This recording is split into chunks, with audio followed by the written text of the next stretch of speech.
ఏలూరు జిల్లాలో selfie video కలకలం తీవ్ర కలకలాన్ని రేపింది. గ్రామంలో ఎవరూ పలకరించకపోవడంతో కనకారావు కుటుంబం మనస్తాపానికి గురైంది. ఆత్మహత్య చేసుకున్నట్లు వీడియో రిలీజ్ చేసింది. కనకారావు కుటుంబ సభ్యుల కోసం పోలీసులు గాలిస్తున్నారు. సారా కేసులో కనకారావు అనే వ్యక్తి జైలుకు వెళ్లి వచ్చాడు. జైలు నుంచి బయటకొచ్చాక గ్రామానికి వ్యక్తి వెళ్లాడు.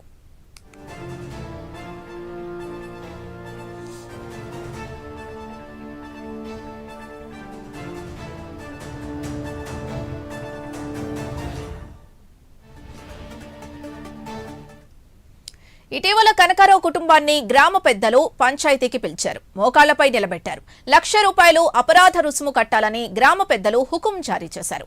అంత డబ్బు కట్టలేనని కనకారావు చెప్పాడు. కనకారావు కుటుంబ సభ్యులతో ఎవరూ మాట్లాడొద్దని గ్రామ పెద్దలు తీర్మానం చేశారు. కనకారావు కుటుంబాన్ని గ్రామం నుంచి వెలివేశామని ప్రతి ఇంటికి వెళ్లి చెప్పారు గ్రామస్తులు. తీవ్ర మనస్తాపానికి గురైన కనకారావు కుటుంబ సభ్యులు సెల్ఫీ వీడియో రిలీజ్ చేశారు. ఇదే అంశానికి సంబంధించి పూర్తి డీటెయిల్స్ మా కరెస్పాండెంట్ సత్యనారాయణ అందిస్తారు.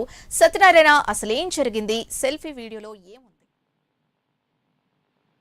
ఏలూరు జిల్లా ముసునూరు మండలం లోపుడి గ్రామంలో ఒక అమానవీయ ఘటన చోటు చేసుకుందని చెప్పుకోవచ్చు. ఏదైతే పరువు పేరుతో గ్రామ పెద్దలు ఒక కుటుంబాన్ని వెలివేయటంతో వాళ్ళు మనస్తాపానికి చెంది ఆత్మహత్య ప్రయత్నం చేశారు. వాళ్ళ గురించి ఇప్పటికీ పోలీసులు గాలింపు చర్యలు చేస్తున్న పరిస్థితి కనపడుతుంది. వివరాల్లోకి వెళ్తే బోట్ల కనకారావు తన భార్య 2 పిల్లలతో కలిసి జీవనం సాగిస్తున్నాడు లోపుడి గ్రామంలో. అయితే జీవనాధారం కోసం అతను నాటు సారా అమ్ముతున్న క్రమంలో గత కొద్ది రోజుల క్రితం ఎక్సైజ్ పోలీసులు అతన్ని రిమాండ్ కూడా తరలించడం జరిగింది. ఈ నేపథ్యంలోనే తను బెయిల్ పై తిరిగి మళ్ళీ గ్రామంలో రావడంతో ఆగ్రహించిన గ్రామ పెద్దలు ఎవరైతే ఉన్నారో పలువురు పంచాయతీ పెట్టడం జరిగింది. మొత్తం అతను ఎవరైతే బోట్ల కనకారావు అతని భార్య 2 పిల్లల్ని కూడా పంచాయతీకి పిలిపించడం, అదేవిధంగా ఈ నలుగురిని కూడా మోకాళ్ళు ఎంచడం జరిగింది గ్రామ ప్రజల సమక్షంలో. ఈ నేపథ్యంలోనే బోట్ల కనకారావు మనస్తాపానికి చెందారు. అయితే ఎవరైతే పంచాయతీ పెద్దలు ఎవరైతే ఉన్నారో వాళ్ళు నువ్వు రిమాండ్ కి వెళ్ళావు, అదేవిధంగా సారా అమ్ముతున్నావు అని ఈ నేపథ్యంలో ఆగ్రహించామని, అదేవిధంగా తాను ₹1,00,000 పంచాయతీకి జరిమానా చెల్లించిన క్రమంలో తను వెలివేస్తామన్న ఇదితో అతనిపై ఆగ్రహం వ్యక్తం చేయగా బోట్ల కనకారావు తను ప్రాధాయపడ్డాడు. పంచాయతీ పెద్దలు ఎవరైతే ఉన్నారో వారిపై ప్రాధాయపడ్డాడు. తను అంత రుసుము చెల్లించుకోలేనని తనపై దయ చూపాలని చెప్పి అయితే బోట్ల కనకారావు గ్రామ పెద్దలను కోరుకోవడం జరిగింది.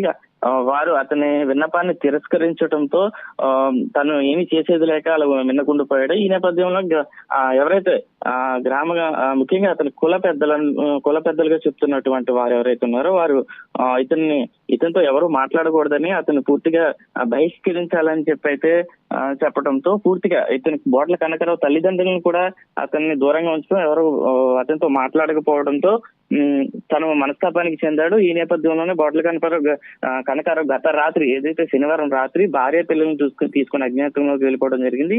తీసుకువెళ్ళిపోయి ఒక సెల్ఫీ వీడియో రిలీజ్ చేశాడు. తను గ్రామ పెద్దలు తనపై ఆగ్రహించి తను వెలివేయడం జరిగిందని, నేను మనస్తాపానికి చెందాను, బ్రతికే ఆలోచన లేదు నాకని ఒక సెల్ఫీ వీడియో రిలీజ్ చేసి భార్య పిల్లలతో అజ్ఞాతంలోకి వెళ్ళిపోయాడు. అతను సూసైడ్ అటెంప్ట్ చేస్తున్నానని చెప్పడం జరిగింది ఆ సెల్ఫీ వీడియోలో. అయితే ఇప్పటికీ దీనిపై స్పందించిన పోలీసులు అయితే బోట్ల కనకారావు కుటుంబం కోసం గాలింపు చర్యలు చేపడుతున్నారు. ప్రస్తుతానికి ఇంకా దీనిపై పోలీసులు యాక్షన్ తీసుకున్న పరిస్థితి అయితే కనపడుతుంది.